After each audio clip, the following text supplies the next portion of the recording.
bienvenue dans cette nouvelle vidéo sur laquelle on va revenir avec un peu de recul sur l'expérience qu'on a vécue il y a bientôt 3 ans lorsque j'ai accouché dans la mer des Caraïbes de Louison, donc notre troisième.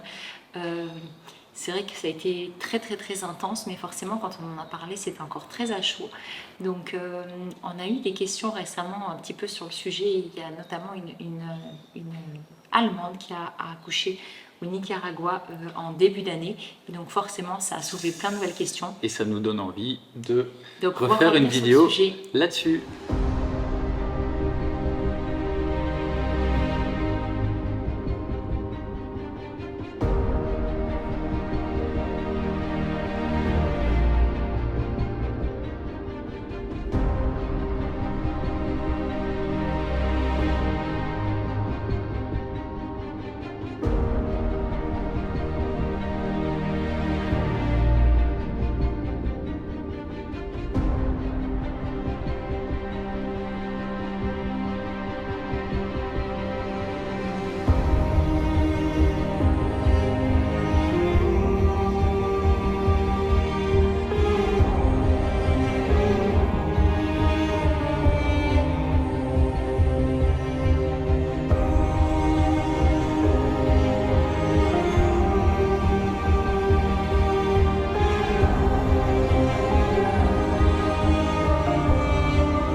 Ouais, de revoir ces images-là, ça fait quelque chose hein, quand même. Ouais, ça fait quelque chose. Ouais.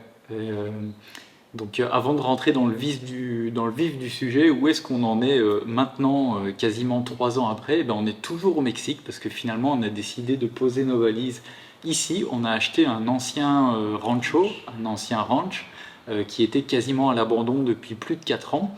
Et ben, on y a construit notre maison qui n'est pas encore complètement terminée, mais dans laquelle on se trouve maintenant, donc notre foyer pour la famille, pour nos 3 enfants et pour nous. Je vais aller faire la sieste. Tu t'appelles Louison? Tu vas aller faire la sieste? Oui. Oui. Ça va faire du bien. Oui. T'aimes bien faire la sieste, toi? Oui, pas trop. Pas trop. T'as quel âge, toi? 2. 2 ans. 2 Oui. comme ça. 2. Tu sais quand tu montes 2 doigts. 1, 2. 2 ans. 3 ans. Allez, à tout à l'heure, bonne sieste. Mon pièce. Voici mon pièce. Merci Loulou.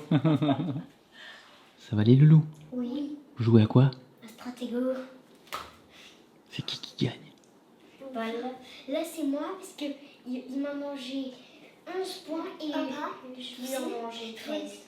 Moi j'étais quelque part ici dans les parages, mais j'ai sauté sur une bombe, maintenant je suis morte, j'étais un 7. Ok. Bon Maintenant bah, je me rapproche de me gagner. amusez-vous bien, nous on fait la vidéo, ok? Ok. Et voilà, bon, on continue à partager une partie de notre quotidien, de notre aventure et ce qu'on crée ici sur ce terrain. Il y a plein de choses à venir. En 2 ans, en fait, il y a beaucoup de choses qui ont été modifiées. On est en train de transformer tout ça en un vrai petit paradis. Donc si vous voulez suivre un petit peu toute cette aventure-là, n'hésitez surtout pas à vous abonner si ce n'est pas déjà fait.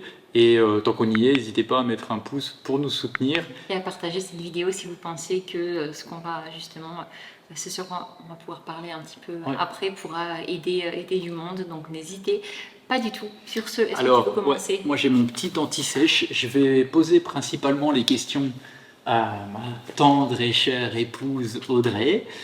Et on a 6 questions. Et vous pouvez retrouver facilement dans la timeline. Je vais vous mettre chaque étape. Donc toutes les questions sont en bas. Voilà, on va commencer. Allez, c'est parti. Donc la première question que je vais te poser, c'est comment analyses-tu cette expérience avec du recul maintenant? Donc quasiment 3 ans après. Donc quasiment 3 ans après, j'ai toujours un avis très positif. C'est l'expérience la plus incroyable que j'ai vécue de ma vie. Clairement, hein, enfin, je veux dire, la naissance des 3 enfants a été quelque chose d'incroyable. Pour rappel, la grande Eleanor qui a 8 ans est née en France, à l'hôpital. À l'hôpital, dans une... Ouais. Un endroit qui était censé être une petite maternité où je pouvais avoir un accouchement un peu plus naturel. Il s'est avéré que ça n'a pas du tout été le cas. Timothy, qui a 6 ans et demi, est né à Montréal à la maison. Je suis papa de Timothy depuis 5h18 et la maman a été super géniale. C'est ça. Et donc Louison est né dans la mer des Caraïbes. Il y a bientôt 3 ans. 3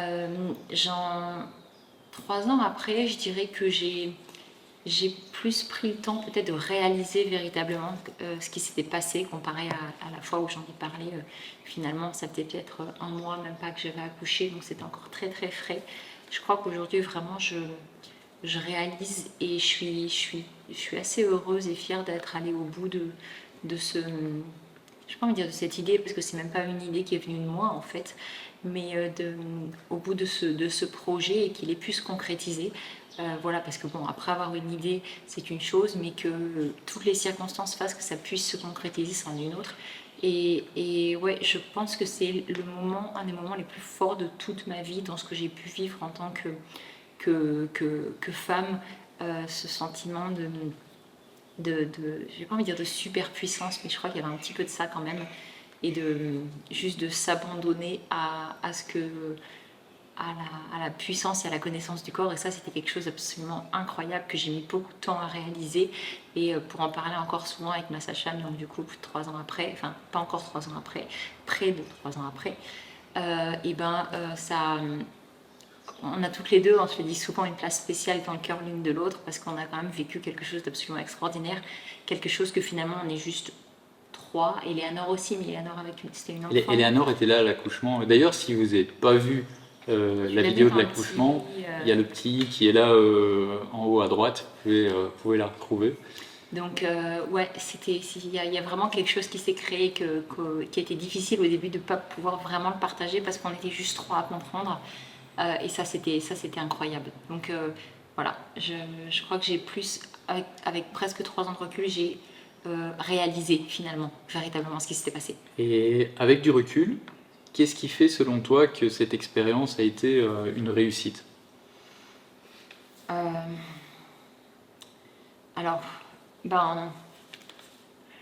déjà le terme réussite est assez assez, pas envie de dire controversé, mais si, dans un sens où pour nous, à nos yeux, ça a été une réussite comparée à ce qu'on espérait. Alors, je pense qu'il y a plusieurs choses. La première chose, c'est la préparation. La préparation mentale. Je pense que c'est un vrai... Enfin, je pense que si on est enceinte pendant 9 mois, c'est qu'il y a une vraie raison, c'est que se préparer à l'accouchement, quel qu'il soit, mais plus encore quand ça sort un peu des sentiers battus, c'est une vraie préparation mentale. Donc ça a été quelque chose des sentiers battus ou de la normalité d'aujourd'hui? Oui, de quelque chose qu'on peut trouver plus facilement aujourd'hui. Ça que c'était une première chose, mais c'est vrai que pour moi c'est venu finalement, comme on le disait juste avant, c'est venu assez marche après marche, parce que finalement, on a eu un premier accouchement qui ne correspondait pas à ce qu'on espérait, qui nous a ouvert les portes sur un deuxième accouchement à la maison, qui a été magnifique, qui nous a finalement ouvert les portes sur un troisième accouchement qui s'est passé dans un cadre de rêve et dans des conditions idylliques. Pourquoi il s'est... Je sais pas s'il y a... Non, pourquoi il a pu se passer dans des conditions C'est idylliques? justement ce que je voulais dire un peu par rapport aux raisons qui font que c'était bien et que ça s'est bien passé. C'est qu'on était donc en effet préparé psychologiquement, on était préparé en termes de matériel et aussi en termes d'accompagnement. Enfin, je veux dire, on était accompagné par une sage-femme qui était là depuis le début jusqu'à la fin, qui a été même là Alors, bien après. Pas depuis le début. Alors pas depuis le début de la grossesse. À partir du moment où on est été arrivé suivi dans un autre pays au début. c'est ça, et à partir du moment où on est arrivé au Mexique, c'est elle qui nous a suivis. On était déjà rentré en contact avec elle avant ça parce qu'on savait qu'on allait être un petit moment au Mexique, même si on pensait accoucher ailleurs à ce moment-là. Et du coup, le projet d'accouchement dans la mer n'était pas du tout envisageable puisqu'on était censé être dans la jungle au Panama à ce moment-là. Et donc, je pense que le fait d'avoir été encadré, accompagné et soutenu par une sage-femme qui savait ce qu'elle faisait. Voilà, c'est une sage-femme qui avait déjà plusieurs dizaines d'années d'expérience en tant que sage-femme. Les accouchements à domicile, c'était vraiment son, je ne vais pas dire son rayon, mais ce qu'elle faisait exclusivement depuis des années et des années et des années. Donc voilà, elle était quand même très préparée. Elle n'était pas toute seule non plus. Elle avait 2 personnes qui étaient capables justement de pouvoir l'aider, l'assister s'il y avait besoin de quoi que ce soit. Et puis, c'était pas non plus prévu depuis le début que tu accouches dans la mer. Ouais, non, ça a été c'était pas du prévu tout. très peu de temps avant l'accouchement. Ouais, en fait, les conditions qui ont fait que finalement on s'est rabattu, j'aime pas trop ce mot, mais si, il y avait un peu de ça en fait, sur l'accouchement dans la mer, c'est que à la base, il était prévu de remplir une piscine et que je puisse accoucher dans l'eau dans la piscine. Donc c'est une piscine gonflable classique. Sauf que quand on a voulu la tester et qu'on a voulu la remplir, En fait, on vivait dans une caravane à l'époque, une caravane américaine, et en fait, le débit d'eau chaude de la caravane était très lent, et surtout, on avait un réservoir très limité. ouais, Et on avait une autre solution pour remplir de l'eau, mais c'était que de l'eau froide avec de la pression. froide qui sortait vraiment de la terre, donc elle était Ouais. vraiment froide. Vraiment froide. Donc, déjà là, on avait des freins, et puis en parlant avec la sage-femme, Ouais, je me rappellerai toujours de ce à jour-là. un moment, elle a dit, Elle dit, mais si on ne veut pas remplir la piscine, c'est pas grave, hein. On- On peut toujours traverser la route, on va à la mer en parce face. qu'on était à 5 minutes, donc ça aussi, ça fait Même partie. pas, on était de l'autre côté Oui. de la mer. Enfin, Donc, vraiment, ça fait partie, je sais pas si tu allais le dire, mais ça fait partie aussi des choses qui font que... C'était quoi la question? Qu'est-ce qui fait que selon toi c'était une réussite? Oui, c'était surtout qu'on était hyper proche de la mer, donc à 5 minutes on va dire, on prenait la voiture, 5 minutes après on était là, et en peut-être plus trop de proche ça, de l'hôpital on aussi. était très proche de l'hôpital au cas où, et on était aussi dans la bonne saison, parce que l'eau C'était en chaude. été est chaude à plus de 30 degrés, alors qu'en hiver, elle est fraîche, donc ça a quand même Un duré, jour, on pas fait. ça a duré 8 heures. T'es resté 8 plusieurs heures, heures, je sais plus, mais t'es resté plusieurs heures dans l'eau, donc Oui, ben ça non-stop aurait été depuis, possible. à partir du moment où on est arrivé à la mer. On est arrivé à 9h et il est né à 15h10. Et quand on en discutait tout à l'heure, tu disais aussi que... Ah non, ça c'est... Non, ok, par rapport au peur, t'aurais autre chose à dire après. Ok, ouais, ça sera après. Voilà, je pense que c'est les raisons qui ont fait que ça a pu fonctionner pour nous, c'est qu'on était prêts, qu'on était accompagnés et que les conditions extérieures étaient propices à ce moment-là. Alors, moi, sur le coup, dans la mer, j'étais pas prêt. Hein. Ouais, non, toi, t'étais pas Parce prêt que- du tout. Parce que quand elle l'a dit, je pensais qu'elle blaguait en fait. Et elle l'a pris sérieusement. Moi, je l'ai acheté. Ah ouais. Ah bah pourquoi pas, à méditer. J'ai vu sa tête, je me suis dit, ouh, il va falloir qu'il médite plus que ça, à mon avis. Après, je sais pas si tu allais en parler, mais une des conditions qui font aussi que c'est une réussite, c'est la position, je pense, du conjoint. Moi, Oui. par exemple, pour Eleanor, notre première, j'étais pas du tout prêt à un accouchement plus naturel, on va dire, donc à la maison, des choses comme ça. Et de fil en aiguille, j'ai évolué. Et pour Timothy, en fait, quand on est arrivé au Canada, on a eu une sage-femme qui était vraiment, vraiment top et qui m'a vraiment expliqué des choses que personne d'autre m'avait expliqué avant. Je me rappelle plus à l'époque, mais en tout cas, elle m'a vraiment réconforté par rapport à tout ça. Et je me rappelle que par contre, la première fois qu'on l'a vue, je n'étais pas encore... Non, t'étais pas du tout convaincu. J'étais pas convaincu à ce moment-là. Pour moi, ça allait encore se passer à l'hôpital. Mais Audrey m'avait dit, viens, on la rencontre quand même et tout, et puis tu verras après. Et c'est vrai que après discussion, ça avait beaucoup de sens et ça m'a rassuré. Mais je pense que C'est quelqu'un qui avait énormément d'expérience aussi, hein. Je veux dire, ça faisait pas 2 ans qu'elle faisait des accouchements, c'est hein. un Ça élément en faisait des dizaines d'années. qui est super important, c'est que le conjoint soit complètement à l'aise aussi avec l'idée, parce que si la maman n'est pas soutenue par le conjoint, ben, je pense que ça peut être, Ouais, de toute façon, je ça peut être pense que c'est un compliqué. travail d'équipe, hein. Mm. Dans ces moments-là, c'est vraiment un vrai travail d'équipe. Euh, donc oui, c'est sûr que le fait de savoir qu'on était tous les deux là-dedans et que on était tous les deux OK avec ce choix-là, je pense que c'est un gros facteur du fait que pour nous personnellement, ça ait fonctionné comme on l'espérait. C'est un choix qui se fait, c'est un cheminement en fait. C'est pas un choix sur se dire ah ouais, moi je veux accoucher dans la mer, je veux Ah, ça accoucher va dans la être mer. fun. Je drôle, pense, c'est je pense que différent. c'est ouais, et puis en fait l'anticiper, c'est, enfin, je veux pas dire que c'est impossible, mais en tout cas selon nous, ça aurait pas été possible pour nous, pour notre cas à nous, parce que euh, bah, c'est les conditions qui ont fait qu'on en est Oui, parce qu'on ne arrivé sait là en jamais fait. quand est-ce qu'on va accoucher, on sait pas, ça va se déclencher en pleine nuit, si ça va être en plein jour, si c'est la plage va être bondée, si je sais pas, il va pas y avoir une invasion de sargasses ce jour-là qui font qu'on peut pas rentrer dans la mer. En fait, on sait jamais, et je pense que quand on se borne trop au fait que ça doit être comme ça, c'est plus compliqué de le faire. En tout cas, ça fait partie des choses dont on a discuté avec notre femme. Question numéro 3. Qu'est-ce que tu aurais aimé savoir plus tôt? Alors là, je pense que c'est même pas une question pour l'accouchement à la mer, mais plutôt sur les accouchements en général. Euh, je crois que j'aurais aimé entendre et sentir qu'on me faisait confiance en fait. Et c'est vraiment ce que les accouchements à la maison, que ce soit le deuxième ou le troisième dans la mer, m'ont vraiment donné comme plus grand apprentissage, c'est de me faire confiance. En fait, j'en ai les capacités à partir du moment où je n'ai pas de problème de santé, où je suis j'ai une grossesse qui se passe très bien, où le bébé va très bien. Moi, je me sens bien, je suis pas en carence, je suis, enfin voilà, je corresponds en gros je, à l'idéal de ce qu'on pourrait avoir en grossesse, et ce qui a vraiment été le cas. Et ben, en fait, j'ai vraiment aucune raison de douter de moi. Et c'est vrai que ça, c'est quelque chose qu'on ne m'a pas du tout dit pour la première grossesse. On a été un peu lâchés à l'hôpital. En plus, ben voilà, enfin moi j'étais jeune, c'était un choix, hein, Quel âge mais t'avais?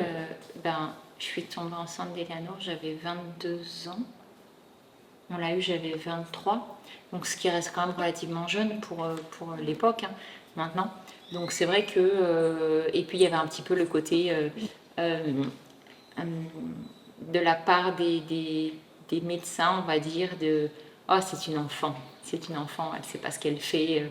Voilà, un peu infantilisant, alors que je savais parfaitement, enfin, je veux dire, je savais ce que je voulais, et c'est vrai que le fait de ne pas avoir du tout été soutenue a fait qu'il y a des moments où j'ai totalement perdu pied, et je me suis sentie totalement dépossédée de cet accouchement. J'ai très mal vécu sa naissance, même si son arrivée a été absolument extraordinaire. D'Eleanor, hein, donc notre première. Oui, voilà. Donc, ce que j'aurais aimé savoir, c'était au début, et c'était justement le fait que je suis capable, en fait, et que il faut que je me fasse confiance, et que le support médical est là pour me supporter, il n'est pas là pour faire pour moi. Et ça, c'est quelque chose que j'aurais aimé entendre dès le début. Et ça vient grâce après avec les sages-femmes en fait. Ouais, ça c'est venu vraiment grâce aux sages-femmes. Il fait chaud. Il y a une mouchette. Et ouais, ça c'est vraiment venu avec les sages-femmes, toutes les discussions qu'on a pu avoir avec elles et tout ça, qui m'ont vraiment aidé à retrouver confiance en moi.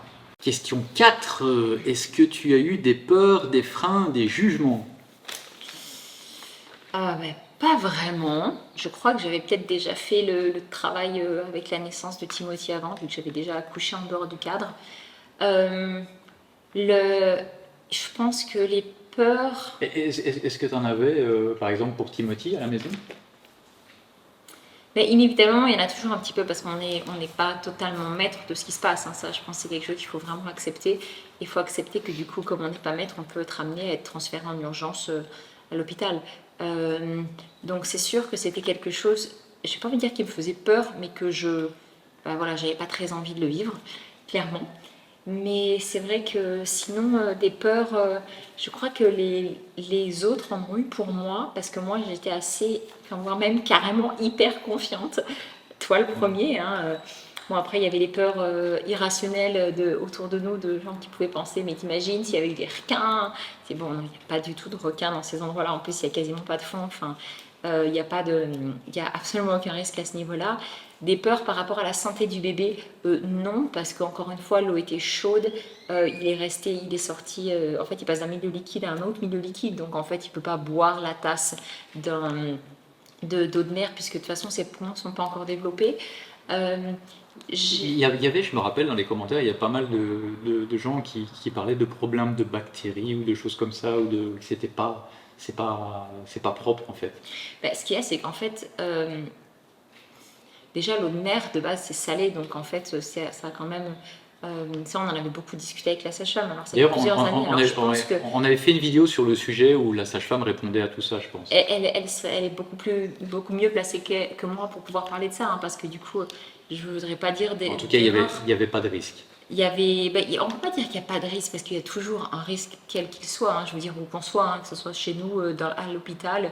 À l'hôpital, enfin, c'est des maternités, mais c'est aussi des hôpitaux, donc il y a aussi beaucoup de maladies qui circulent, puisque c'est l'endroit où on va pour se soigner quand on a une maladie. Donc c'était presque plus un truc qui, moi, m'angoissait pour la première naissance, c'était d'aller dans un hôpital, un endroit où il y avait de la vie, il y avait de la mort, où il y avait beaucoup de maladies pour mettre un bébé au monde. Donc à ce niveau-là, une peur que moi non, j'avais pas particulièrement peur. Tu m'avais parlé tout à l'heure, quand on en discutait, que tu avais une peur sur la plage. Ouais, alors ça c'est vrai. Parce qu'en fait, encore une fois, on ne contrôle pas tout. Et on ne contrôle pas quand est-ce que les contractions démarrent, on ne contrôle pas la durée de l'accouchement. Et j'avais peur, en arrivant à la plage, qu'il y ait plein de monde. Je m'étais dit, mais s'il y a du monde, en fait, ça ne sera pas possible, on va faire demi-tour et je vais rentrer. Parce que je le sens pas, en fait, c'est pas ça que je dois faire. Et en fait, on est arrivé, la plage était déserte. Et là, j'ai ressenti en moi comme la confirmation qu'en fait, non, c'est bon, c'était ça en fait qu'il fallait qu'on fasse, on a bien fait de venir. Et en fait, après, tout s'est déroulé naturellement. Alors, ça a été beaucoup plus long que pour Timothy, qui lui est né en 3 heures à la maison. Tu pensais que ça serait beaucoup plus rapide? Non, toi, tu pensais. Moi, je le sentais dans mon corps que c'était plus long. Ah si, moi, je me rappelle. Tu étais, appelle le gars, parce qu'il va sortir, on n'a pas le temps, il faut se dépêcher de partir et tout. Tu étais un peu stressée sur ce moment-là. C'est vrai, Quand on est arrivé à la plage, tu t'es détendue en te disant, bon, c'est bon. Elle est là où elle sent qu'elle doit être et ça va aller. C'est vrai que c'était moi qui étais plus stressée que ça. Ah oui, moi j'étais très détendue. C'est ce qui me paraît assez fou. J'avais oublié. Mais j'étais vraiment super détendue. J'avais pas peur, si ce n'est le fait que vraiment il y ait du monde et là j'aurais été. C'est quelque chose qui m'aurait gênée. Mais bon, voilà, tout s'est passé comme ça devait se passer et il y avait vraiment personne. L'eau était chaude et on a eu un endroit dans les arbres où on était abrités. Après, une fois que Louison est né, bon, on le voit dans la vidéo. Ouais, donc ouais, je pense que ça répond à la question. Bah, question 5 du coup, est-ce que tu as des regrets? Alors sur cet accouchement-là, peut-être sur les autres aussi, je sais pas. Des regrets?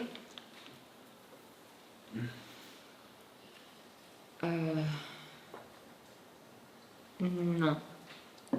Non, parce qu'en fait, non, tout s'est vraiment déroulé comme ça devait se passer. Pour la naissance des 2 garçons, il n'y a vraiment rien eu. C'est vrai que j'ai eu beaucoup de regrets pour la naissance d'Eleanor, où j'aurais aimé faire mieux. Je me suis vraiment sentie totalement dépossédée. Et j'ai vraiment eu le sentiment d'échouer d'entrée de jeu avec Eleanor.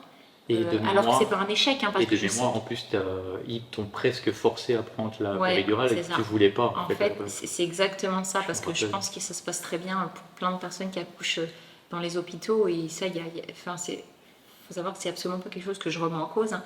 Mais c'est vrai que la sage-femme était très gentille, mais elle était débordée. Et en fait, moi, j'étais la petite jeune qui, donc sur le col, dilatait pas, qui avançait pas, qui avait plus dormi depuis 4 jours parce qu'elle avait des contractions non-stop. Et donc, j'entends ces choses-là, vraiment, j'entends ce que pouvait dire le médecin, la sage-femme, pour que finalement, je dois prendre cette péridurale. Sauf que dans ton, je sais plus comment ça s'appelle, tu avais dit pas de péridurale, quoi. Ouais, mais bon, après, voilà. Ce qui a, je pense, finalement peut-être été le plus difficile pour moi, c'est pas tant le fait que la péridurale a été faite, c'est quand j'ai dit s'il vous plaît, dosez-la, mais au minimum, parce que je prends aucun médicament et je ne sais absolument pas comment je vais réagir, donc s'il vous plaît, microdosez-la. Et en fait, est-ce qu'ils l'ont microdosé ou pas? Honnêtement, vu les réactions que j'ai eues, j'ai un léger doute. Et ça, là, vraiment, je me suis sentie comme... Ça, t'as regretté. Ça, j'ai vraiment pas apprécié. Parce que j'ai très très mal vécu. Enfin, je me suis sentie hyper mal, je me suis grattée à en saigner. Enfin, c'était vraiment pas très plaisant, on va dire, jusqu'à ce que je finisse par tomber de fatigue. Et j'ai dormi 1 heure. Et puis, à partir de ce moment-là, Eleanor le travail a repris et Eleanor a pu naître par la suite. Après, bon, notre Eleanor a un fameux caractère, donc elle le faisait déjà Ouais, je sais pas. raisonner. Mais disons qu'on va dire que peut-être les regrets, ça serait plus par rapport à celui-là que par rapport aux autres. Mais voilà, après, encore une fois, j'ai vraiment rien contre les accouchements dans les hôpitaux, dans les maternités, dans les maisons de naissance, où que ce soit en fait. Je pense qu'il y a autant de naissances que de mamans et de besoins. Enfin, on a tous des besoins différents à un moment donné. Et voilà, en fait, je pense que le plus important, c'est juste de se sentir respecté dans la manière dont on décide de donner la vie au moment où on le fait. Et après, c'est bien aussi. Mais en tout cas, au moment où on le fait, parce que dans ces moments-là, on est juste explosé d'hormones et on n'est pas capable de pouvoir accepter de n'importe quoi qui peut nous être imposé par moment. Après, encore une fois, ce que nous on a fait, on l'estime l'avoir fait en étant très encadré. On n'est pas du tout pour les personnes qui vont accoucher chez eux sans accompagnement. Mais en Après, même temps, je eux ne juge qui pas non plus. ce sont leurs choix eux. En fait, on n'a vraiment pas d'avis là-dessus. Nous, c'est juste pas quelque chose qu'on va recommander parce que voilà, pour nous c'est comme ça, mais ça veut pas dire que c'est pas bien, qu'il faut pas le faire ou que voilà. Je pense que chacun doit vraiment c'est quelque chose de tellement personnel et personnel pour soi, personnel pour la vie de son enfant. Donc chacun prend les décisions qui lui semblent le plus justes. Et c'est vrai que pour Eleanor, ça a été d'aller à l'hôpital. Pour Timothy, ça a été de naître à la maison. Et pour Louison, ça a été d'être dans la mer des Caraïbes. Voilà. Et du coup, pour clôturer là-dessus, 6e et dernière question, est-ce que tu le referais? Alors, c'est particulier comme question. Je dirais oui et non. Oui, dans le sens où l'expérience a été extraordinaire. Enfin, je veux dire, comme je l'ai dit tout à l'heure, c'est vraiment le truc le plus puissant que j'ai pu vivre en termes de dépassement de moi-même. Ce que je ressentais intérieurement était indescriptible. Je ne pourrais jamais trouver les mots pour pouvoir expliquer ce que j'ai vécu, ce que j'ai ressenti et ce qui se passait en moi. Donc en ce sens-là, oui. Et en fait, c'est juste ce que je souhaite à toute femme quand elle accouche, si c'est ce qu'elle désire. Après, non, dans le sens où aujourd'hui, les conditions ne sont pas du tout réunies pour que ce soit le cas, en Mais fait. alors, c'est deux questions différentes. Admettons dans les mêmes conditions. On vit toujours à côté de la plage, on est au mois de septembre. Bébé va bien. Bébé va bien, tu reçois une proposition, bah viens, on va dans la mer, est-ce que tu le Je referais? reçois une proposition sur un texto dit. Non mais est-ce que tu le referais dans les mêmes conditions? Dans les mêmes conditions, oui. Ok, et du coup aujourd'hui, non? Aujourd'hui, non. Je trouve que ce serait totalement... Alors, on vit à 45 minutes de la mer, donc ce c'est serait pas... totalement inadapté. Même si je sais que on annoncerait à ma sage-femme que je suis enceinte. Elle nous l'a déjà dit qu'elle voudrait nous suivre et qu'elle serait là pour la naissance. Plusieurs fois d'ailleurs. Tu veux être enceinte? Non, c'est pas le programme en tout cas. Mais voilà, Encore c'est pas le programme. Et donc du coup, c'est sûr que je le referai pas dans le sens où déjà, je sais pas si je pourrais vivre la même expérience parce que chaque chose, à chaque fois, c'est unique. Donc, je pense que j'aurais peut-être trop d'attentes par rapport à ce que j'ai vécu. Et du coup, plus t'as d'attentes, plus t'es déçu. En fait, c'est juste inévitable. Donc, je pense qu'en ce sens-là, je suis pas sûre que ce serait quelque chose de judicieux. Je pense que ça serait à la maison ici en fait. Ouais, ce serait sans doute. Ça serait, à la ça serait maison comme aussi. pour Timothy sur sa femme. Certainement, mais c'est vrai que du coup, par rapport à ça, non, les conditions n'étant pas réunies, je le ferai pas. Je le ferai pas. En plus, là, enfin, je veux dire, on vit loin de la mer, donc je sais pas comment est la mer en ce moment. Comme je disais tout à l'heure, il y a peut-être plein de sargasses, il y a Parce peut-être qu'on plein de trucs en on fait. était allé en repérage aussi quelques jours avant et tout, pour Plusieurs fois même. plusieurs fois même, ouais, pour être sûr que tu te sens bien là et tout. Ouais. Mm. Donc, voilà, c'est un peu un oui et un non à la fois parce que c'est assez difficile de pouvoir donner une vraie réponse à ça, je trouve. Mais disons que l'expérience, la revivre, oui, mais je suis aussi très lucide sur le fait que rien ne se passe jamais pareil et que du coup, ben, je pourrais aussi être totalement déçue et vivre quelque chose qui est différent de ce que je m'étais imaginé par rapport à ce que j'avais vécu une première fois. Donc voilà, Un dernier conseil pour les dames, enfin les couples hein, qui nous regarderaient avant de clôturer cette vidéo. Je dirais, vivez votre grossesse et votre accouchement comme ça vous semble être le plus juste en fait. Les gens autour de vous, autour de nous en tant que parents, alors même les gens qui nous aiment infiniment, hein, nos parents, nos amis, nos proches veulent le meilleur pour nous, mais ils veulent le meilleur pour nous en s'inquiétant pour nous. Donc ils vont projeter des peurs, ils vont tenter de décourager. C'est pas juste parce qu'ils n'ont pas foi en vous, c'est juste parce que en fait ils voient les choses à travers leurs propres peurs, leurs propres limitations, leurs propres expériences. Et donc du coup, ça peut être un gros frein. Je pense que c'est vraiment quelque chose qui se vit en couple. Moi, je dis vraiment en couple parce que je pense qu'en effet, la mère est moteur à peut-être bien 70-80%, mais que s'il n'y a pas les 20-30% derrière du conjoint, je suis pas sûre que ce soit si évident. Donc, ouais, essayez de juste de prendre le chemin qui vous correspond à vous. Et si c'est l'hôpital, c'est l'hôpital et c'est parfait. Si c'est n'importe où, n'importe comment, à partir du moment où en fait vous vous sentez juste avec ça et que vous êtes certain de faire le bon choix, voilà, après rien ne dit que ce qu'on peut penser être le bon choix sera le bon choix parce qu'on n'a pas de vision sur l'avenir. Mais voilà, je pense que ce serait le conseil. Merci super maman. Super, tu parles. Une maman normale, mais j'ai juste parfois fait des choix un peu différents. Mais voilà. C'est ça. Bon, en tout cas, si vous avez aimé cette vidéo-là, n'hésitez pas à vous abonner, à la liker, à la partager, comme on a dit au début. Et voilà, on vous retrouve dans une prochaine vidéo. On a plein de choses à vous montrer là, parce que là, du coup, on a plein d'idées. Ouais. Ouais, voilà. Donc, on vous embrasse bien, bien fort et on vous retrouve dans la prochaine vidéo. Ciao, ciao.